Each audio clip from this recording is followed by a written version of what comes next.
Halo, perkenalkan nama saya Sardimin Ebenezer Purba. Saya akan membahas materi tentang pengaruh individu terhadap perilaku konsumen. Di video kali ini saya hanya seorang diri dikarenakan kami satu kelompok sudah mendapatkan tugas masing-masing. Langsung saja kita masuk materi inti. Definisi pengaruh individu. Pengaruh individu adalah tenaga pendorong dalam diri individu yang memaksa mereka untuk bertindak. Tenaga pendorong tersebut dihasilkan oleh keadaan tertekan yang timbul sebagai akibat kebutuhan yang tidak terpenuhi. Individu secara sadar maupun tanpa sadar berjuang mengurangi melalui perilaku yang mereka harapkan akan memenuhi kebutuhan mereka, dan demikian akan membebaskan mereka dari tekanan yang mereka rasakan. Adapun beberapa teori perilaku konsumen sebagai berikut. Yang pertama, teori ekonomi mikro. Teori ini beranggapan bahwa setiap konsumen akan berusaha memperoleh kepuasan maksimal. Mereka akan berupaya meneruskan pembelinya terhadap suatu produk apabila memperoleh kepuasan dari produk yang telah dikonsumsi, di mana kepuasan ini sebanding atau lebih besar dengan marginal utility yang diturunkan dari pengeluaran yang sama untuk beberapa produk yang lain. Kedua, teori psikologis. Teori ini berdasarkan diri pada faktor-faktor psikologis individu yang dipengaruhi oleh kekuatan-kekuatan lingkungan. Bidang psikologis ini sangat kompleks dalam menganalisa perilaku konsumen, karena proses mental tidak dapat diamati secara langsung. Ketiga, teori antropologis. Teori ini juga menekankan perilaku pembeli dari suatu kelompok masyarakat yang ruang lingkupnya sangat luas, seperti kebudayaan, kelas-kelas sosial, dan sebagainya. Faktor-faktor yang mempengaruhi perilaku konsumen yang berasal dari individu itu sendiri, seperti usia dan tahap daur ulang. Orang akan mengubah barang dan jasa yang mereka beli sepanjang kehidupan mereka. Kebutuhan dan selera seseorang akan berubah sesuai dengan usia. Pembelian dibentuk oleh tahap daur hidup keluarga, sehingga pemasar hendaknya memperhatikan perubahan minat pembeli yang terjadi yang berhubungan dengan daur hidup manusia. 2. Pekerjaan. Pekerjaan seseorang mempengaruhi barang dan jasa yang dibelinya.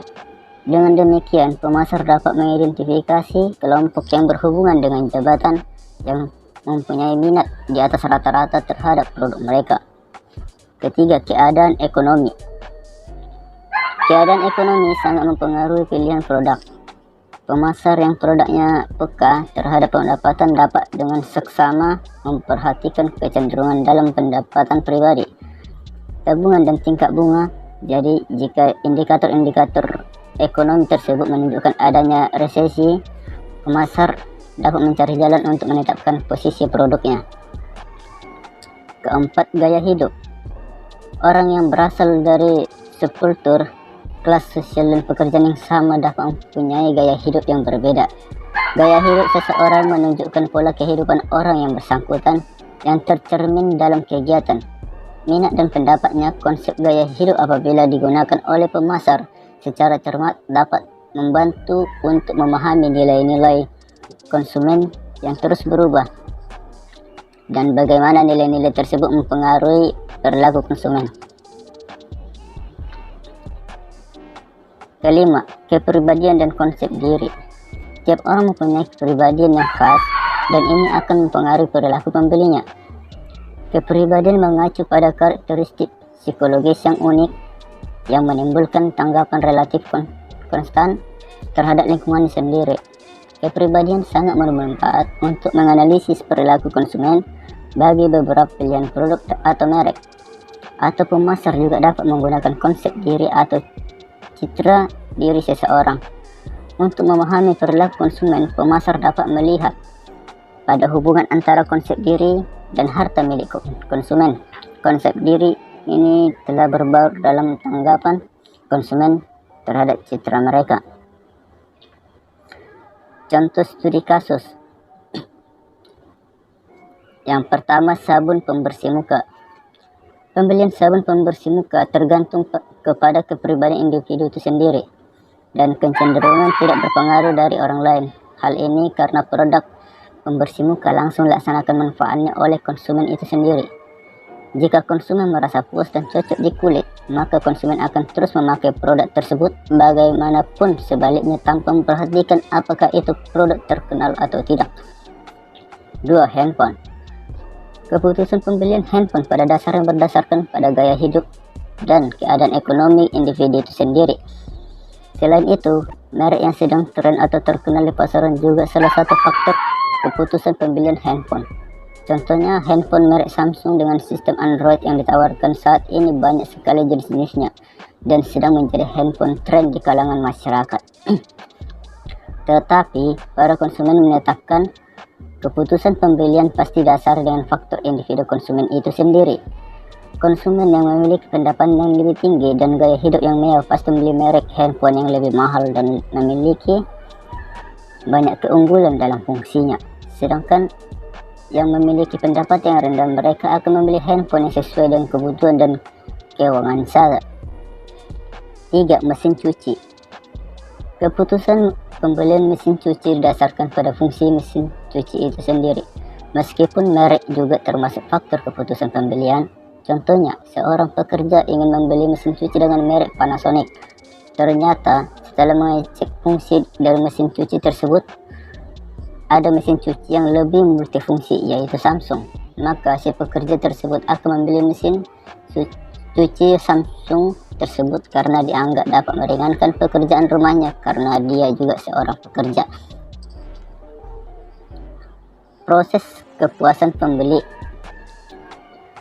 Menurut Kotler dan Keller, proses keputusan pembeli merupakan proses di mana konsumen melewati 5 tahap, yaitu pengenalan masalah, pencarian informasi, evaluasi alternatif, keputusan pembeli, dan perilaku pasca pembelian, yang dimulai jauh sebelum pembelian aktual dilakukan dan memiliki dampak yang lama setelah itu. Ada 5 tahapan yang dilalui oleh konsumen dalam proses pengambilan. Yang pertama, pengenalan masalah atau kebutuhan. Para pemasar perlu mengidentifikasi keadaan yang memicu kebutuhan tertentu dengan mengumpulkan informasi dari sejumlah konsumen. Pengenalan kebutuhan muncul ketika konsumen menghadapi suatu masalah, yaitu suatu keadaan di mana terdapat perbedaan antara keadaan yang diinginkan dan keadaan yang sebenarnya terjadi. Kedua, pencarian informasi. Pencarian informasi dilakukan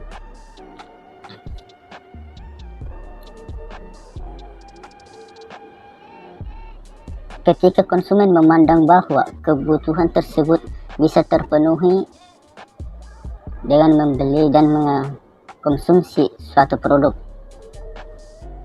Konsumen yang terunggah kebutuhan akan terdorong untuk mencari informasi yang lebih banyak. Besarnya pencarian yang dilakukan tergantung pada kekuatan dorongannya, jumlah informasi yang telah dimilikinya, kemudahan mendapatkan dan nilai yang diberikan pada informasi tambahan. Evaluasi alternatif. Evaluasi alternatif adalah proses mengevaluasi pilihan produk dan merek dan memilihnya sesuai dengan keinginan konsumen.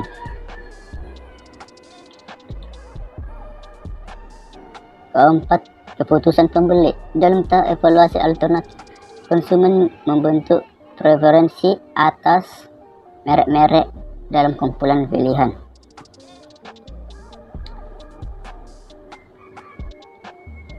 Tingkat keterlibatan konsumen. Model ekspektasi nilai mengasumsi tingkat keterlibatan yang tinggi di pihak konsumen. Kita dapat mendefinisikan keterlibatan konsumen atau consumer involvement berdasarkan tingkat keterlibatan dan pemrosesan aktif yang dilakukan konsumen dalam merespon rangsangan pemasaran. Sekian video materi dari kelompok kami. Terima kasih.